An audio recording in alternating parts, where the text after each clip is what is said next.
प्रिय दर्शकों, दौड़ते हुए घोड़े और उगते हुए सूर्य का चित्र लगाने से कुछ भी नहीं होता, कर्म करने से ही आपको सफलता हासिल होती है। सभी के लिए राधे राधे, जय श्री कृष्णा। आप देख रहे हैं एस्ट्रोलॉजर पंडित ब्रजेश कौशिक और मैं ज्योतिष आचार्य पंडित ब्रजेश। आप सभी दर्शकों का आपके अपने इस प्लेटफॉर्म पर तहे दिल से हार्दिक अभिनंदन स्वागत करता हूं।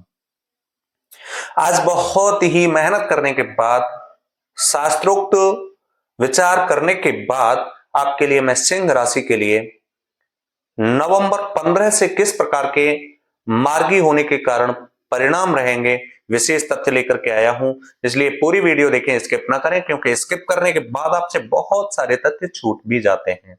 आज की यह राशि जन्म राशि चंद्र राशि पर आधारित है। हमारे जितने भी नए दर्शक हैं उनसे विशेष आग्रह है कि पूरी वीडियो देखें। अंत में कुछ अचूक उपाय भी मैं आपको बताऊंगा, जो कि आप अगर उनको फॉलो करेंगे तो आपको अच्छे परिणाम देने में सक्षम होंगे। बात करेंगे शनि की दृष्टियां कहां कहां रहेंगी। शनि की दृष्टियां भी होती हैं, कुछ मुख्य दृष्टियां होती हैं जिनके कारण शनि देव स्वयं अच्छे परिणाम या फिर गलत परिणाम देने में सक्षम होते हैं। वक्र गति होती क्या? अभी तक वक्र गति में थे 15 नवंबर तक शनिदेव। वक्र गति होती है यानी स्वयं की चाल से ना चलना। जब सूर्य से डिग्री वाइज कोई भी ग्रह दूर होता चला जाता है तो वो कमजोर होता चला जाता है और वह स्वयं की गति से नहीं चल पाता। आप ही सही, जब स्वयं की गति से आप नहीं चलेंगे, स्वयं की चाल से नहीं चलेंगे, तो उस उद्देश्य को आप प्राप्त कर ही नहीं सकते जो आप चाहते हैं, जिसको आप चाहते हैं। ऐसे ही शनिदेव हैं। लेकिन 15 नवंबर के बाद, 15 नवंबर से शनि मार्गी गति में होंगे, स्वयं की चाल में होंगे। आपको जहां नेगेटिव रिजल्ट्स दे रहे थे वहां पॉजिटिव रिजल्ट्स देने में भी सक्षम होंगे। सप्तम भाव में है शनिदेव आपके लिए। सप्तम भाव आपके पारिवारिक जीवन का होता है, आपके जीवन साथी का होता है। अब तक क्या क्या आपको नेगेटिव रिजल्ट्स मिले थे, इस पर मैं चर्चा कर लेता हूं। आप दोनों के बीच में, जीवन साथी और आपके बीच में कलह, आपके बीच में मनमुटाव होना, आपके विचार ना मिलना, बहुत सारी ऐसी स्थितियां थी। वह कारण था 6th हाउस पर भी दृष्टि पड़ रही थी शनिदेव की, जिसके कारण ऋण रोग शत्रुओं से भी आपको एक तरह से अवरुद्ध कर रखा था, घेर रखा था। इसके साथ शनि देव आपके लिए 6th हाउस में दृष्टि डालने के कारण शत्रु भी आपके लिए बार बार साजिश रचने का कार्य कर रहे थे।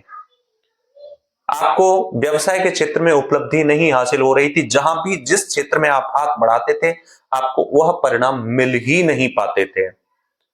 आपने लक्ष्य बहुत बनाए, आपने मेहनत बहुत की, लेकिन आपको लक्ष्य के मुताबिक, मेहनत के मुताबिक परिणाम प्राप्त नहीं हुए। ये बहुत सारे इफेक्ट्स रहे थे आपके जीवन में। लेकिन मार्गी गति में होने के कारण शनि देव आपको कौन कौन से परिणाम देने में सक्षम होंगे। बात की जाए 7th हाउस की, तो पारिवारिक जीवन खुशहाल रहेगा। आपके जो जीवन साथी है उनके करियर में, उनके भाग्य में उन्नति होने का संकेत है, संभावना है।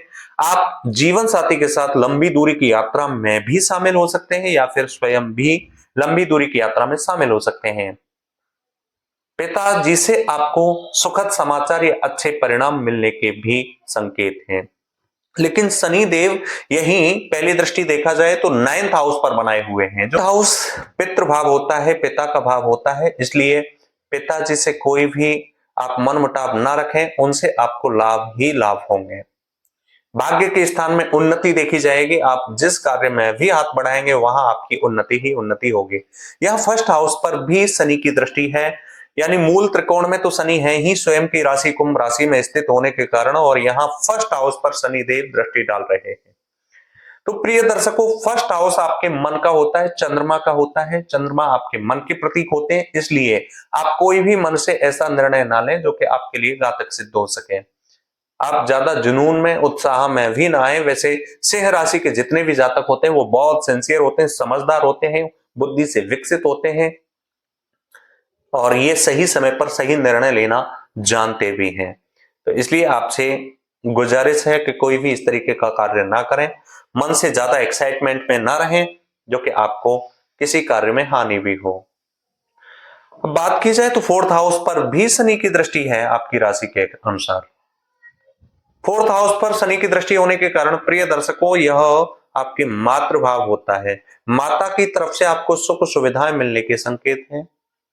यही आपकी माता, या फिर आपके कार्य क्षेत्र में, या फिर आपके जो भी सपने थे, जो ड्रीम थे आपके, वो फुलफिल नहीं हो पा रहे थे, सुखद समाचार नहीं मिल पा रहे थे संतान की तरफ से, यानी कहीं भी किसी भी फील्ड से आपको सुख समाचार नहीं मिले थे, वे अब आपको मिलेंगे। और जो विद्यार्थी हैं वे एजुकेशन के फील्ड से अगर जुड़े हुए हैं तो उन्हें भी अच्छे संकेत मिलने की संभावनाएं हैं। ये मैं बता रहा हूं आपको मार्च 2025 तक की भविष्यवाणी प्रेडिक्शन।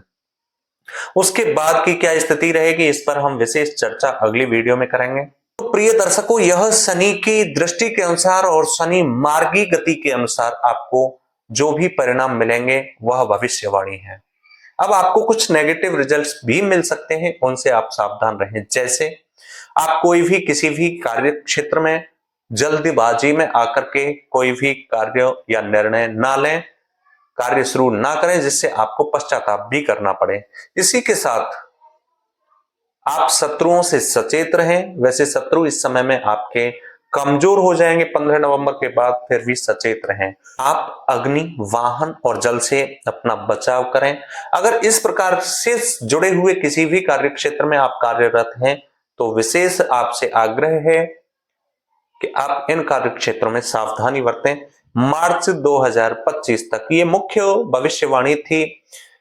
अब मैं आपको बताता हूं कौन कौन से उपाय आपको फॉलो करने चाहिए। प्रतिदिन आपको हनुमान चालीसा का पाठ करना चाहिए। उगते हुए सूर्य नारायण को अर्घ्य दें। आदित्य हृदय स्तोत्र का पाठ करना ना भूलें।